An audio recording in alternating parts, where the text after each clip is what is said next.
안녕하십니까. 한시 읽는 최경련입니다. 지난 시간에 율곡 이의 시를 읽고서 당연히 퇴계의 시를 읽어야겠다라고 제가 말씀을 드렸는데, 퇴계를 또 생각하니까 송대 도학자들이 떠올라서 아예 이번에는 그냥 흔히 도학시라 그러죠. 그러니까 도학시라 그러기도 하고 천리시라 그러기도 하고, 철학적 이치를 담은 시다, 천리시라 그러고 철학시라 그러죠. 그 시를 중심으로 해서 그 송대 도학자들의 시를 한번 읽어보도록 하겠습니다. 이제 천리시라고 말씀을 드렸지만 굳이 이렇게 범주를 정할 필요는 없는데 읽어가면서 요거에서 한번 말씀을 드려보겠습니다. 첫 번째로 이제 정호의 추일우성 읽어보도록 하겠습니다. 추일우성.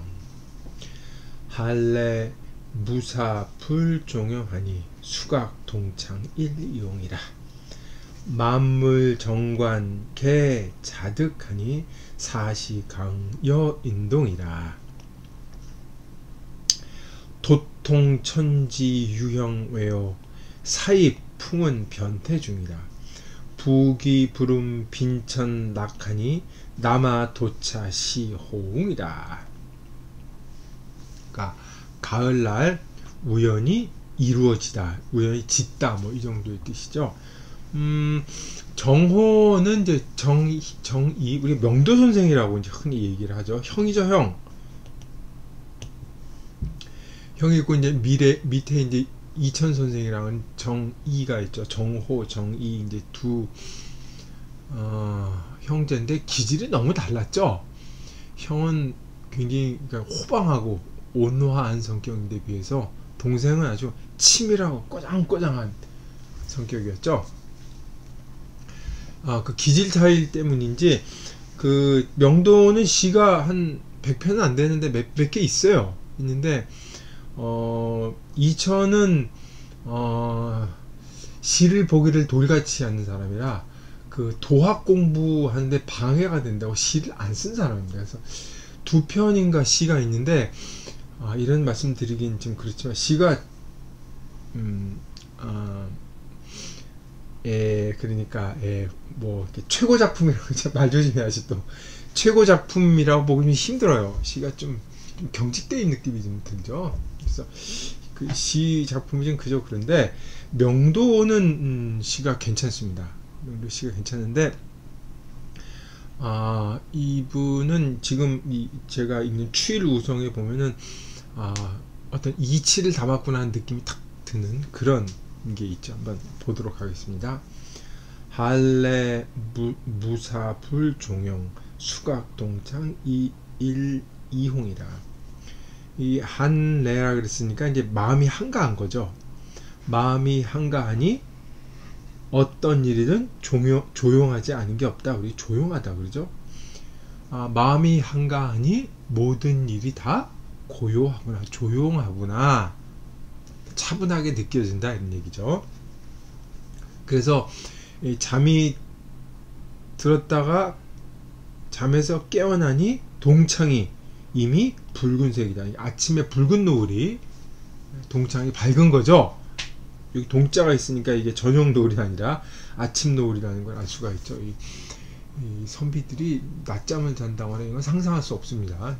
벌써 자기도 조용히 상가한 생활을 하고 있는데 자기는 잠이 들어서 눈을 떠봤더니 아침 노을이 있더라. 만물을 정관이라고 그러죠. 우리 만물을 고요히 바라보니 모두 이치를 깨우친 거죠. 모든 걸 다 깨우치겠고 모든 걸 다 터득해서 알겠고, 이 사시의 아름다운 흥취가 사람하고 똑같구나. 이게 자연하고 사람하고를 병치시키고 있죠. 똑같구나. 도통천지유형의 사이풍은 변태중이라. 이 천지유형 외에도 바깥에까지 도가 통하고, 천지의 만물은 다 형체를 갖고 있잖아요. 근데 형체가 없는 것들도 있죠. 눈에 보이지 않는 것, 보이는 게 다가 아니죠. 형체가 없는 것에도 이제 도가 통하였고, 풍운 변태, 이 바람과 구름의 변화가 얼마나 심합니까? 바람과 이 구름이 수없이 예측할 수 없이 변하는 가운데까지도 이 생각이 들어간다. 거기에까지 생각이 미친다는 거죠. 풍운 변태 중은 변화가 무쌍하고 예측 불허라. 진짜 예측 불허다. 생각이 거기에 미치기가 참 힘든데 거기까지 생각이 미치더라. 이렇게 되는 거죠. 그러니 부귀에도 음란하다는 뜻이 아니고 주제넘은 행동을 안 한다는 거죠. 이 사람이 부자가 되고 귀한 몸이 되면 옛 사람들이 제일 경계를 교만해진단 말이에요. 아주 교만해지고 주제넘은 행동을 많이 하죠. 눈에 보이는 게 없는데 안 보이는 행동을 하게 되는데 부귀하게 돼도 불음하고 주제넘은 행동을 안 하게 돼요. 더 중요한 건 부귀와 반대인 빈천, 가난하고 낮은 지위에 있어도 즐길 줄 안다는 거죠. 이게 참 어려운 경지인데 이건 논어에 나오는 얘기죠. 빈천에도 낙할 수 있다. 남자가 이 정도 경지에는 도달해야지만 이제 호응, 뛰어난 영웅이라고 할 수가 있겠다. 뭐 대충 시는 이렇게 해석할 수가 있을 것 같아요. 가을날 이제 봄 여름이 지나고 날이 이제 차분해지면서 요즘 그런 느낌이 드시는지 모르겠습니다. 제가 일부러 고르려고 그런 게 아닌데 어떻게 고르다 보니까 이렇게 된 것 같아요. 참 멋진 운의 일치라고 생각하는데 이 시를 이해를 하려면 첫째 이 한내 마음이 한가하다는 그 동기 그 상태 가을이 돼서 마음이 한가하다는 그 상태부터 출발을 하는 거죠. 마음이 한가해지고 마음이 한가해져서 정관을 하게 되고 그쵸? 한가한 상태에서 정관을 하게 되고 거기서 모든 걸 터득하게 되고 터득한 상태에서 벌어지는 구체적인 일이 어떤 것이냐 자연과 사람이 똑같다는 걸 터득하게 되는 거죠.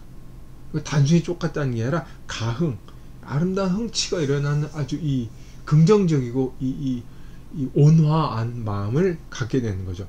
이 단계를 지나게 되면 어떻게 됩니까? 도가 통하게 되는 거죠.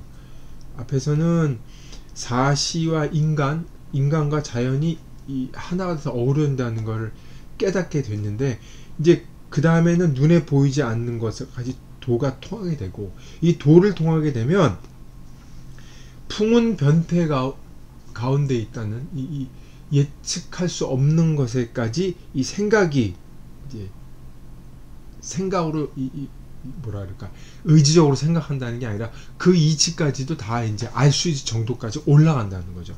그렇게 되면 결과적으로 일상의 그 생활 자체도 부귀 빈천 같은 거에도 흔들리지 않고 살 수 있게 되는 거죠. 그러니까 여기에 보면 3, 4구에서 이 얘기한 것 자연의 질서와 인간의 질서가 똑같은 것을 깨닫게 되면 이 다음 구절에서는 이거를 이제 앞에 구절을 추상화시킨 거죠. 3, 4구의 반복이지만 추상화 개념화된 거죠. 이것이 3, 4, 5, 6구에서 깨닫고 통찰력을 가진 것이 이 7구에서는 일상의 생활로 이렇게 녹아든 모습을 부귀부름 빈천락이라고 얘기를 한 거죠. 그 사이풍은 변태중이라고 온갖 변화와 예측 불허한 상황조차를 꿰뚫는 통찰력을 갖게 되면 이런 사고를 이런 생활이 왜 변하지 않겠어요? 삶의 태도 역시 변할 수밖에 없는 거죠. 마지막 구절은 뭐 호응이라고 얘기하는 건 당연한 논리적 귀결이라고 볼 수가 있겠습니다. 시 어떤지 모르겠어요. 그러니까 이 가을의 한가한 마음 상태에서 이 도를 통한 그 저자의 어떤 그 흐뭇한 심사 우성이라고 그랬지만 이 어떤 깨달음에 관한 시라고 읽을 수 있을지 모르겠습니다. 근데 이 시가 정말 뛰어난 시인지 안 뛰어난 시인지 그 가늠을 해보려면 이 시 자체만으로 보기는 힘들 것 같아요. 깨달았고 이 정도가 되면 남아지 하는 것까지 충분히 우리가 이제 이렇게 설득이 됐다고 생각할 수도 있겠지만 이 다음 시 추월하고 비교를 해보면은 이 시가 어떤지 한번 좀 더 깊이 알 수 있을 것 같습니다. 이 시 한번 추월 우성을 한번 정리한 의미에서 읽어보고 다음 시를 보도록 하겠습니다. 한내무사 불종영 수각동창 일이홍이라 만물정관계 자득하니 사시가흥 여인동이라 도통천지 유형회 사이풍은 변태중이라 부기부름 빈천낙하니 남아도차 시호응이다. 마음 한가에 어떤 일도 다 조용하니 잠에서 깨니 동쪽 창이 벌써 묻다. 만물 고요히 바라보니 모두 깨우쳐 사계절의 아름다운 흥치 사람과 똑같구나. 도는 천지의 형체 없는 것에도 통하고 생각은 풍운의 숱한 변화에도 미친다. 부귀에도 주제넘지 않고 가난에도 즐거워하니 남자는 이경지에 도달해야 호걸이려니. 이 정도겠죠. 추월 가을 달을 보면서 이 낮에 느꼈던 감회가 어떻게 변하는지 한번 생각을 해보겠습니다. 청계류가 벽산두 공수징선 일색추라 격단 홍진 삼신이 백운 홍엽 양유유라. 가을 달이죠. 청계 맑은 개울이죠. 맑은 개울이 푸른 산을 흘러 지나니 공수죠. 공과 수죠. 하늘과 물이 맑아서 맑을 찡자 맑은 설자죠. 맑아서 온통 가을이구나. 일색 가을 일색이구나. 온통 가을이구나. 홍진 속세를 30리쯤 속세를 떠나사니 백운이며 홍엽이 흰 구름과 이 가을이니까 붉은 나뭇잎이 모두 여유롭구나. 뭐 이 정도로 해석이 될 수 있겠죠. 여기는 지금 홍진, 홍엽 그래서 같은 홍자를 썼는데 의미가 완전히 뒤바뀌었죠. 지금 전혀 상반되는 거를 썼어요. 지금 이거는 앞에 그 추일 우성하고 견주어 보면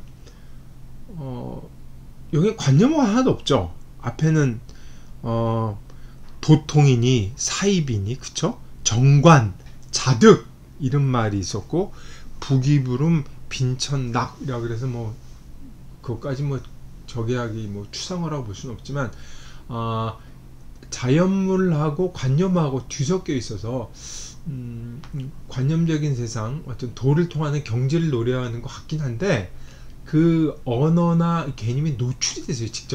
직접적으로. 여기는 개념어 노출이 전혀 없죠. 그냥 청계 벽산 그쵸? 하늘과 이걸 완전히 자연물만 묘사하고 있고 이거 홍진 백운 홍엽 유유 정도가 있는데 이것도 사실 뭐 엄밀히 얘기하면 느낌이지 경지를 얘기하기는 힘든데 그럼에도 불구하고 백운 홍엽 양유유라고 하는 어떤 넉넉한 경지가 이 사람이 지금 어느 단계로 올라가 있다는 느낌을 갖게 만들죠.